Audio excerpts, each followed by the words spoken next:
Здраво и добро дојавте уште едно видео, каде што во видео ќе збориме малку за тоа како го одредуваме бројот на бактерии во даден примерот. Сега знаеме дека бактеријата нели се дели со бинарна делба, од една бактерија ќе добиеме 2 и од 2 ќе добиеме 4, така, значи ќе добиеме 4, ево вака. Односно расте со брзина 2 на ента. Сега, за колку време се случува секој од овие чекори? Значи, тука имавме еден чекор, тука имавме еден чекор. Поентата е, тоа не е константно за секоја бактерија. Значи, секоја бактерија, во зависност од температурата, условите кои се наоѓаат таму, и од самата бактерија, се дели на различни временски периоди. Сега, преку екстензивни испитувања се знае, например, Ешерихија коли од прилика тој временски период 15 минути. Сега некаде можете почити 11, од 20 и така натаму. Зависи од каде взимате бројката, ама да речеме дека е 15 минути за при стандардни услови, така. Ама кога имаш мешана култура, значи имаш многу видови бактерии, не знаеш за колку време се дуплира бројот на бактерии. И не можеш да одредиш со помош на проста математика колку би имало за одреден период или кој би биле, зашто може да имаш еден вид на бактерии, имаш друг вид и овој може да врши компетивни односи и тој ќе почне да преовладува. Значи има многу комплексни работи и затоа не можеш да го одредиш бројот на бактерии. Исто има два термини кои можеме да ги спомнеме, кои доаѓаат некој начин од физиологија. Например, кога имаме клетки, може да имаме хипертрофија, каде што клетките, пред да ги нацртам дека помале, значи имаме 3 клетки, и хипертрофија кога ќе станат всушност поголеми клетките, ама не е зголемен бројот, сега например зафаќаат толку вака простор, така. А имаме и хиперплазија, каде што не се зголемиле клетките, него се појавиле повеќе клетки. Сега студиравме 3, имаме 6, ама пак го зафаќаат тој истиот простор. Значи тие се два термини, хипертрофија и хиперплазија. Па сега некој што може да се случува бактериски клетки да не се дуплираат, него само да растат во број. Значи само да растат, мислам, да не растат уголеме, него само во број. Така и растат во број. И на некој начин не се промени волуменот во кој растат, зашто секоја делба ги прави помали. Значи ги прави помали. Како една игра што имаше, нели, пинбол, пукаше на топчиња и секогаш се делат на две и стануваат се помали. И после во овој момент да почнат да растат и да заземат голем волумен. Сега имаме два методи со кои одредуваме всушност концентрација на дадени микроорганизми. Тоа е или одредуваме број на клетки на даден волумен. Значи, да земам помало вакво, со бела боја. Значи, број на клетки на даден волумен. Или пак одредуваме маса на клетки на даден волумен. Сега да го разгледаме првиот случај, значи кога одредуваме број на клетки на даден волумен. Сега кога броиме, всушност кога одредуваме број на клетки, можеме, има два начина различни, односно два метода, каде што едниот ги броиме и сите клетки, значи вкупен број,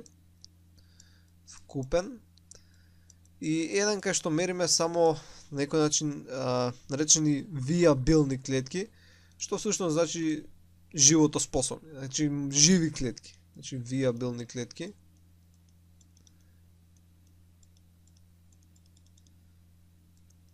Клетки каде што се мерат, односно живи клетки. Не мора да бидат живи, него клетки кои може да се размножуваат. Значи клетка која не може да се размножува, набрзо за брзо време би изумрела.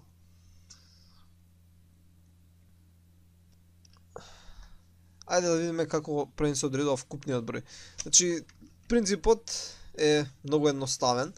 Ако почнеме со, да речеме, некоја епрувета каде што имаме раствор, каде што има многу микроорганизми, на почеток ќе го разредиме неколку пати, значи ќе го разредиме неколку пати и ќе знаеме колку сме го разредили. Например, сме го разредиле 100 пати. И сега од тоа, разреденото од 100 пати сме земале, не знам, 1 милилитар. Земале 1 милилитар и тој 1 милилитар сега го пренесуваме на посебни комори, значи вака има една комора и тука се нанесува капката, значи капката. Вакви комори се Неубауерова или томова комора. И сега, поентата е дека во центарот на комората всушност има како плюс, значи шара, значи како плюс вака, каде што тука се преклапаат линиите во средината и се бројат микроорганизми во дадените коцки. Има 16 коцки, ама например се брои оваа коцка, оваа коцка, оваа коцка, оваа и во уште една коцка, во таглите. И ако ќе ги изброиш тие, после спрема формула, бидејќи самата комора има дадено разредување, колку си избројал во колку коцки, се тоа се пресметува со формула, добиваш колку микроорганизми си имал, значи ова се го гледаш под микроскоп, во тој 1 мл. И сега кога знаеш колку си имал во тој 1 мл, можеш да знаеш колку ќе имаш во првичниот раствор неразредениот. Значи многу лесно се пресметува тоа. Значи прво ќе го разредиш за полесно броење, значи ако земеш така концентриран, можеби во концентрираниот нема да има многу, зависи од кај си го земал материјалот. Така, ако земеш материјал од чешма, не е очекувано да има многу. Сега така, значи се разредува и се брои под микроскоп на посебни комори. Сега, например, ако има многу, може да ги броиш, не мора рачно да ги броиш, има електронски, значи има електронски машини кои автоматски бројат. Така, денеска се има автоматизирани постапки.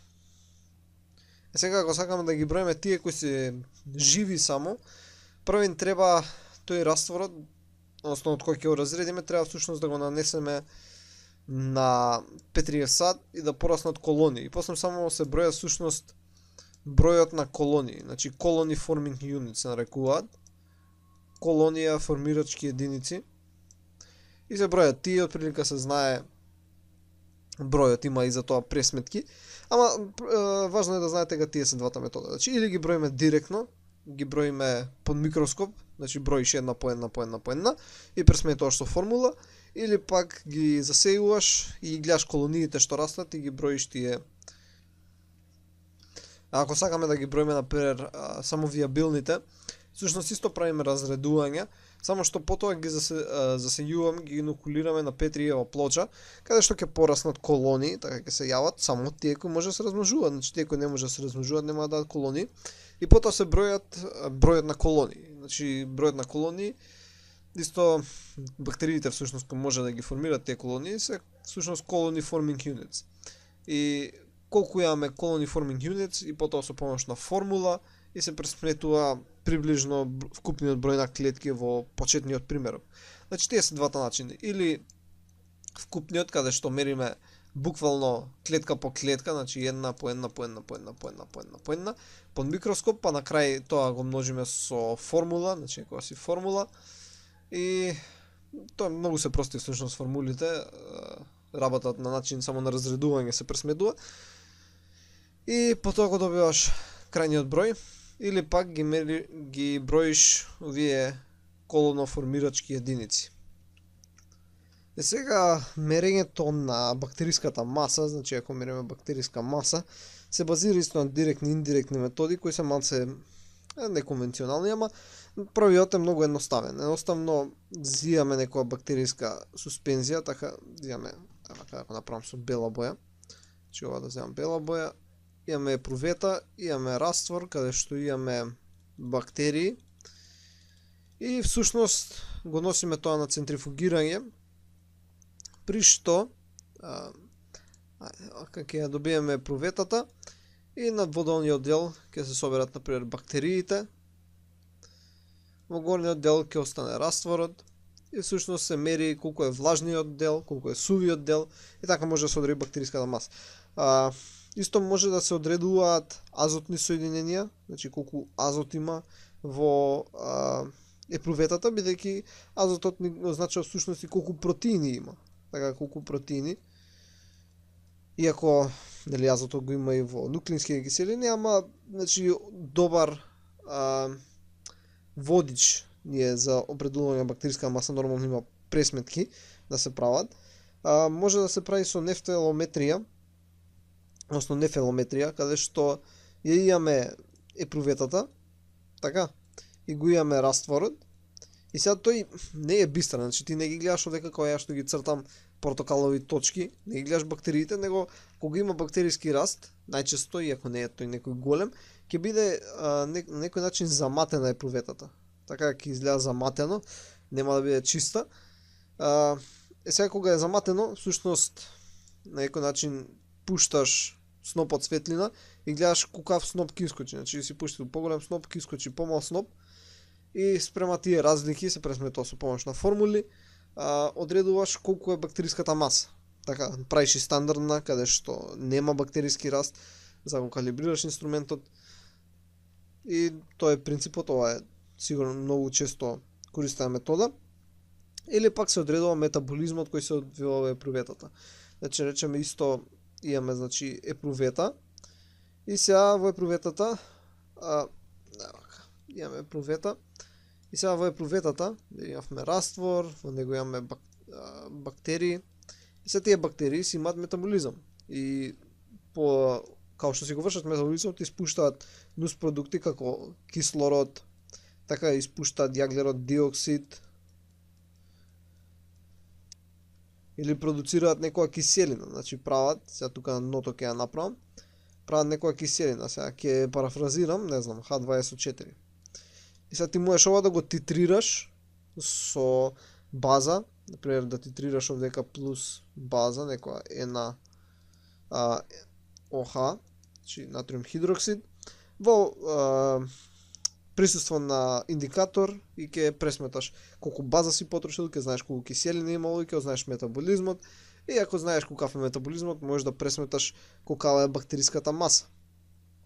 Исто и со потрошувањето на гасовите. Значи, ќе видиш колку гасови се ослободиле и ако знаеш колку гасови се ослободиле, од колкав волумен, за колкав временски период, значи треба да знаеш Т, треба да знаеш В, и можеш да го најдеш М.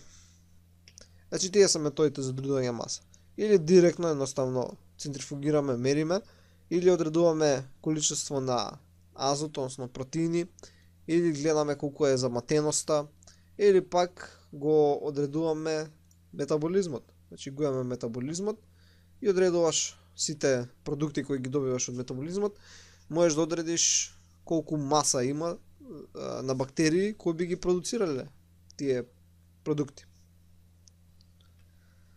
Добро, тоа беше се за ова видео. Ќе се видиме во наредното видео. Довидување.